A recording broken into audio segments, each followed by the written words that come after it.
The recipe's allergens list is compiled from the material's allergens. You can see which materials bring almonds and eggs to the recipe. Customize the list by adding and removing items. Let us add mustard to the list.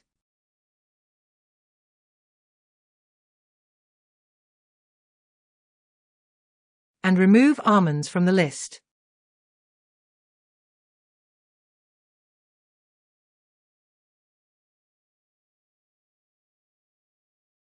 The material's allergens cannot be edited on the recipe allergen screen. Double-click a material name to open the material's allergen screen. Here you can edit the material's allergens. Material names with a hash prefix denotes the material is a base recipe. You can view the breakdown of the base recipe.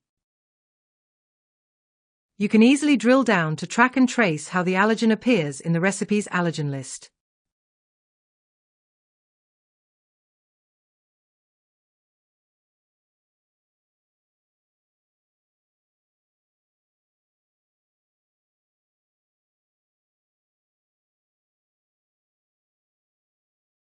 Back on our original recipe, let us remove changes to mustard and almonds to return recipe to correct state.